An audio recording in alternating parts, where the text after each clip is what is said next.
ప్రజలందరికీ కూడా శుభోదయం. ఈరోజు మన నెల్లూరు జిల్లా ఎస్పీ రేజన్ల అజితా మేడం గారి ఆదేశాల మేరకు ఇంజమూరు బీసీ కాలనీలో గార్డెన్ అండ్ సర్చ్ ఆపరేషన్ చేయడం జరిగింది. ఈ ఆపరేషన్లో భాగంగా మా కలిగిరి సిఐ వెంకటనారాయణ,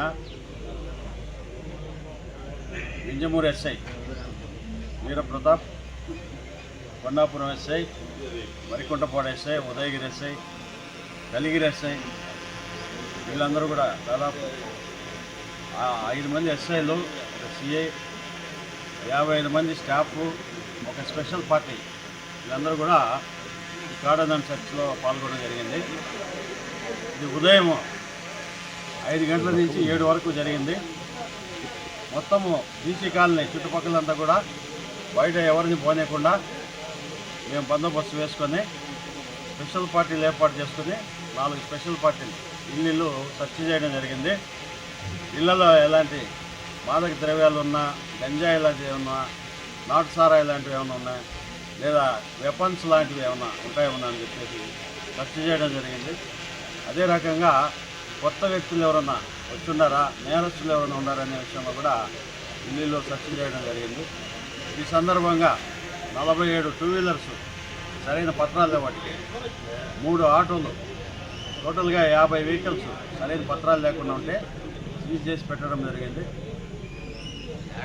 ప్రజలందరూ కూడా ఒకచోట అందరినీ గుమిగూర్చి వాళ్ళకి అవగాహన కార్యక్రమం, అవేర్నెస్, ట్రాఫిక్ సంబంధించి, క్రైమ్ అగెన్స్ట్ ఉమెన్ సంబంధించి అవగాహన కార్యక్రమాలు కూడా చేయడం జరిగింది. ఇదే విధంగా కంటిన్యూ చేస్తుంటాము. ఇంకొకటి, ఎలాంటి ప్రాబ్లమ్స్ ఉన్నా కూడా ఈ బీసీ కాలనీలో కానీ, విజయమూరులో కానీ మాకు వెంటనే ఫోన్ చేయండి, సీక్రెట్గా చెప్పండి. ముఖ్యంగా మాదక ద్రవ్యాలు, గంజాయి, సారాయి, కొత్త వ్యక్తులు వచ్చినా కానీ ఇంకేమైనా ప్రాబ్లమ్స్ ఉన్నా కూడా మాకు ఫోన్ చేసి చెప్పండి. సీక్రెట్గా మీ నెంబర్ ఉంచుతాం, సీక్రెట్గా పెడతాము. మేము చేయాల్సిన పని నెసరీ యాక్షన్ తీసుకుంటాము. ప్రజలందరూ కూడా శాంతి భద్రతలతో ప్రశాంతంగా హ్యాపీగా ఉండాలనేది మా లక్ష్యం. ఈ విషయంలో మేము కాస్త మన కావలి పోలీసు, ఇంజమూరు పోలీసు అందరం కూడా గట్టిగా ప్రయత్నించి ప్రజలందరూ కూడా సుఖంగా శాంతి సౌఖ్యాలతో ఉండాలని కోరుకుంటున్నాం.